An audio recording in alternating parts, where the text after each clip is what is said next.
Qur'anil Hakim.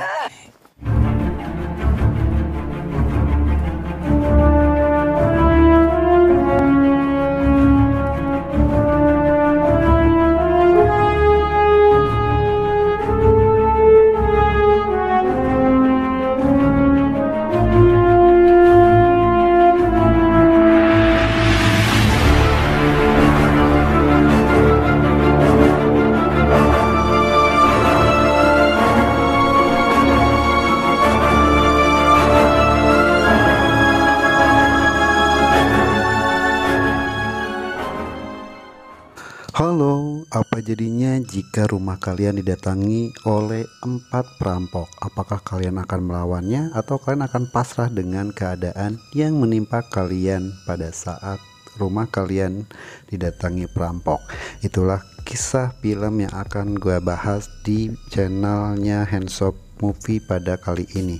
Namun sebelum gue ke ceritanya, alangkah baiknya kalian bantu support channel ini dengan cara klik tombol subscribe, like, komen, dan juga aktifkan loncengnya agar kalian mendapatkan informasi terbaru dari channelnya Handsop Movie.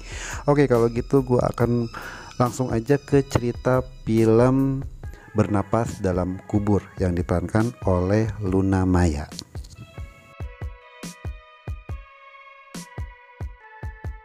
Tidak ada yang menyangka bahwa malam itu Susana yang diperankan oleh Luna Maya harus berhadapan dengan hal yang tidak pernah ia percayai. 4 orang pria datang ke rumahnya dan membenamkan dirinya hidup-hidup ke dalam sebuah liang lahat yang masih dipenuhi dengan embun-embun segar dan gemericik air hujan. Nah, kisah ini semuanya berasal dari Jonal yang diperankan oleh Ferdi Sulaiman dan Umar yang diperankan oleh Tengku Rifnu Wikana, dan juga ada Dudun yang diperankan oleh Alex Abad dan Gino yang diperankan oleh Kiki Narendra.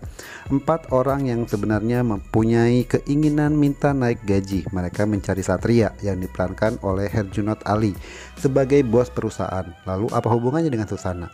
Nah, Susana yang ternyata adalah istri dari Satria. Berbagai konflik kepentingan pun muncul ketika Umar sebenarnya menyimpan rasa pada Susana. Awalnya 4 orang ini hanya ingin merampok rumah Satria, membawa pergi beberapa barang berharga mereka sebagai kompensasi tidak diterimanya usulan kenaikan gaji.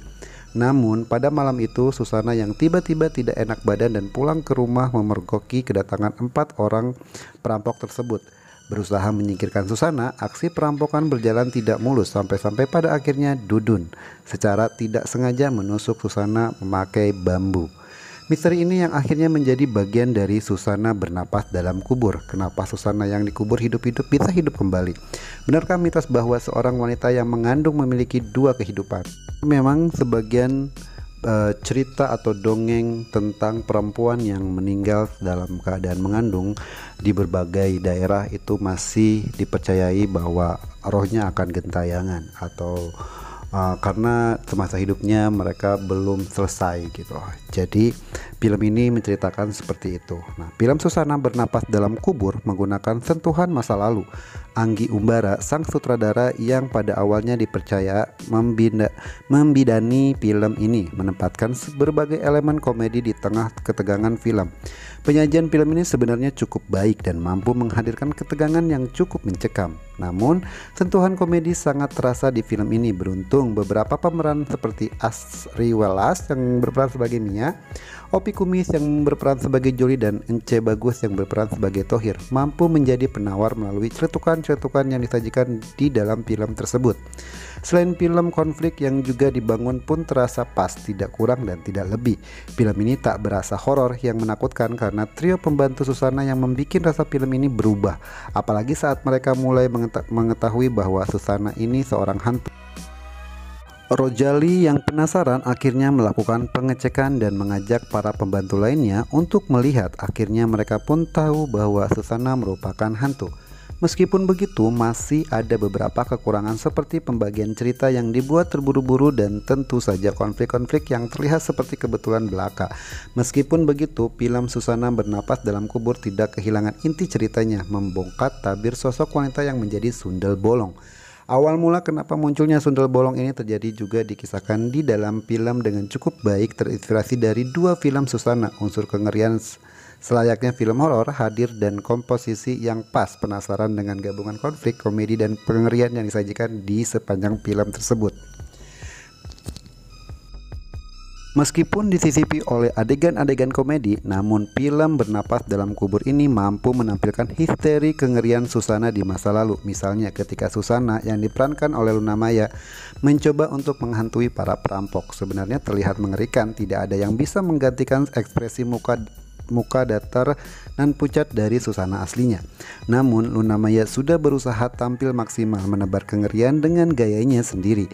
Apalagi film ini disebut menggambarkan bentuk fisik Susana pada saat masih muda. Salah satunya adalah berkat penata rias dan komposisi desain kostum yang tepat. Gambaran Susana yang menghantui di era tahun 70-an kembali muncul di dalam film tersebut.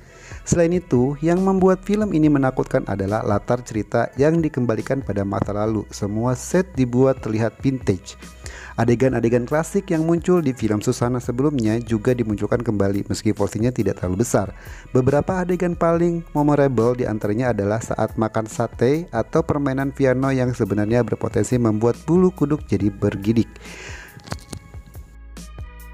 Nah, sang peran utama Luna Maya itu dibuat atau di make up sang sutradara jauh-jauh menyewa sang make up dari Rusia untuk menjadikan sang Luna Maya atau sang artis ini benar-benar mirip dengan Susana yang asli. Dan sebenarnya film ini ngeri-ngeri lucu ya kalau menurut gue, karena tiga komedian yang menurut gue ini juga udah tidak bisa dilakukan lagi aksinya. Ini ada, jadi kalau bedanya, kalau ketika kita nonton film Susana yang asli itu benar-benar bulu kuduk kita itu akan ngerasa bahwa kita sedang berada di film tersebut. Tapi dengan film yang diperankan oleh Susana itu kayak takut terus nggak lagi, takut terus nggak lagi, jadi kayak balance aja sih. Jadi kayak bener-bener nggak menakutkan banget seperti film aslinya Susana. Nah, film ini juga perpaduan antara film Susana yang beranak dalam kubur serta Bernapas dalam lumpur. Kalau nggak salah dua film itu digabungkan lalu diceritakan di film ini. Dan film ini sang sutradara juga menceritakan bahwa film ini adalah film terbaru atau film yang didesain baru gitu. Nah guys, gimana menurut kalian? Apakah kalian sudah nonton film ini atau belum? Kalau misalkan kalian belum nonton, sebenarnya film ini sudah tayang pada tahun 2018. Tapi kalau kalian terlambat nonton film ini, kalian bisa nonton aja di di Netflix. Itu sudah ada filmnya. Dan kalau misalkan kalian belum sudah nonton, bisa bantu review di kolom komentar ya. Oke, kalau gitu gue pamit undur. Namun sebelum gue pamit, bantu support channel ini dengan cara klik tombol subscribe, like, komen, dan juga aktifkan loncengnya agar kalian tidak ketinggalan dari notifikasi dari channelnya Hands Up Movie. Oke, kalau gitu see you, sampai jumpa di cerita-cerita film-film lainnya. Terima kasih.